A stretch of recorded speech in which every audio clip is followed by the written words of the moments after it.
Today was an exciting day. I don't even know where to begin.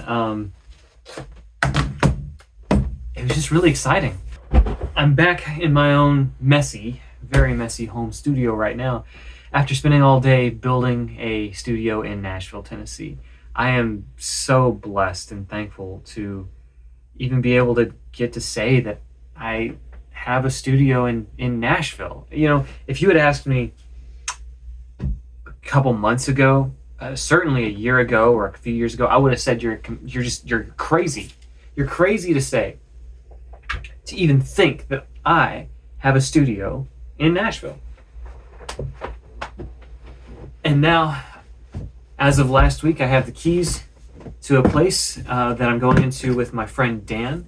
And so Dan and I spent all day today, and then a new friend, Virginia, as well, setting up a console. We have a Soundtrax Topaz console we're using, and it's just, it's so exciting. Today's plan was to wire up the console and to make sound panels, sound absorption for our control room. And quite frankly, we didn't get it fully done.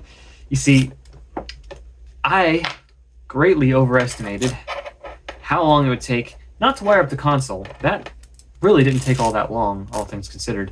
But I greatly overestimated how long it takes 3 audio engineers to mount a TV on the wall. It was a whole thing. We spent so much time just trying to get this thing level.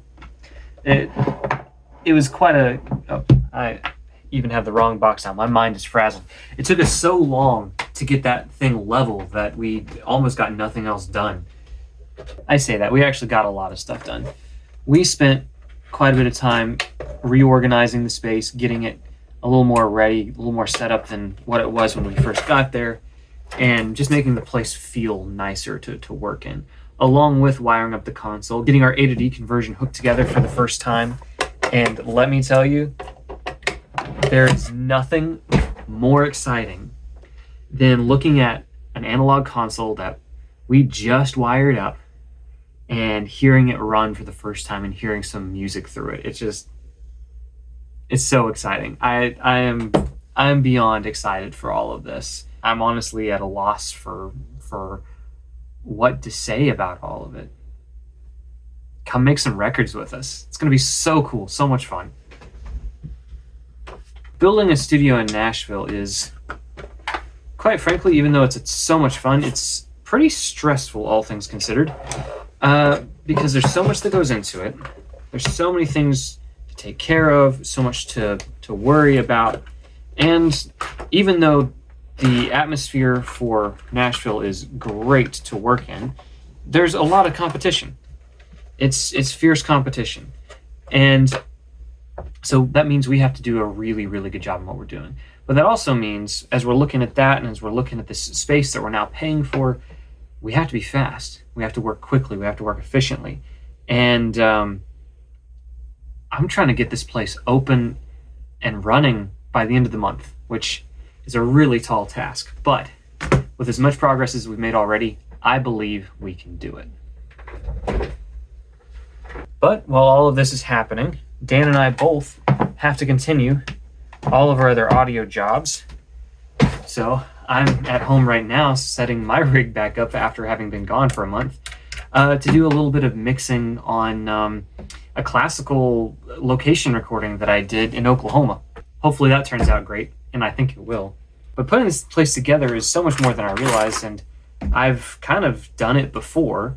I helped my friend Mike Ponder set up a studio that we've worked out of several times in Gallatin, Tennessee, and that's a great place to track. Love that. And I've set up tons of live consoles and put together so many different rigs, but putting one together using an analog console and kind of trying to future-proof for anything else we might decide we end up wanting, like outboard gear that we've got coming and shipping in, and different patch bays. There's so much more involved in this one than I realized, and we're starting completely from scratch.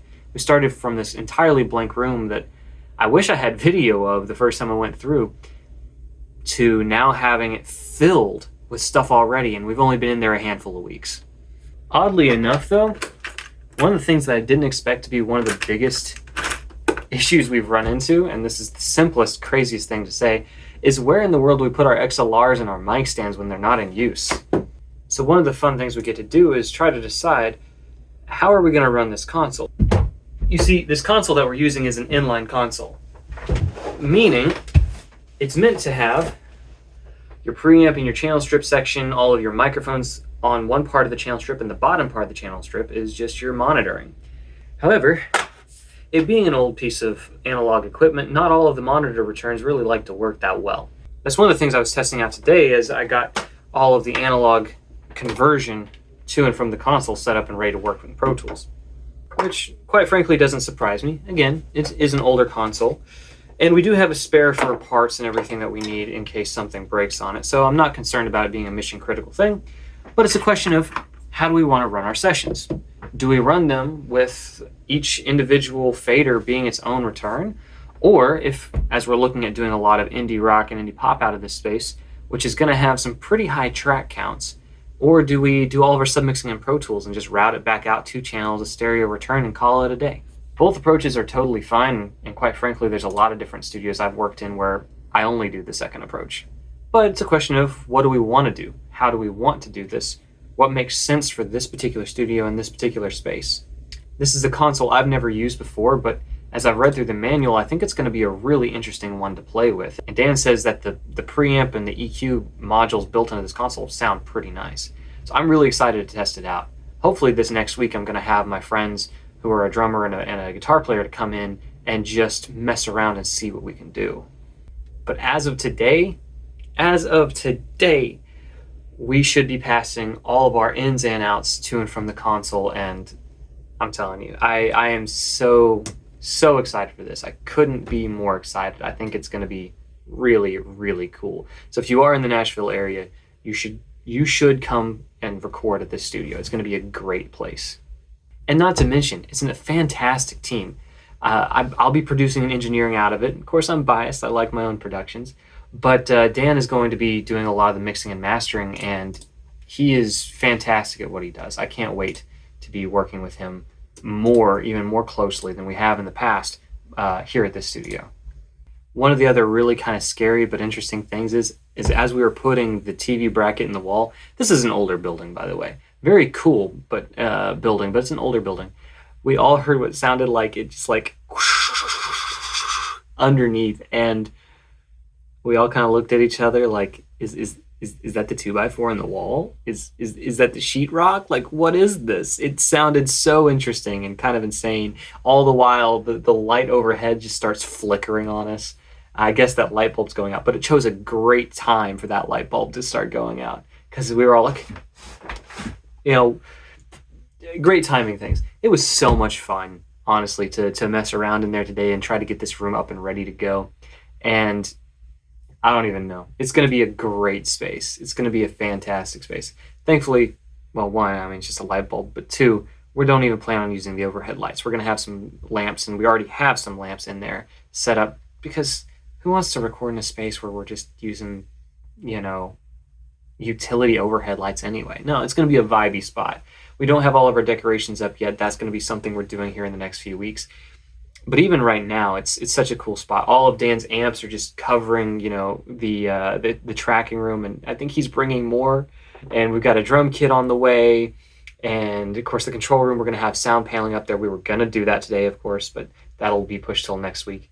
It's going to be such a vibey place to come record. So if you like the idea of this place, hit us up, hit me up, find myself, find Dan. I'll link everything down below in the description where you can find the studio on Instagram as well, and come record with us. And if you like this, you want to see, I'm going to be filming more of this as we go. Subscribe to the channel, like it, let me know where you think the XLR should go. So until then, I'm going to get over here and do some mixing on this location recording of some piano, some cello, some flute and clarinet and native flute and opera, and we'll see what happens. Catch you next time.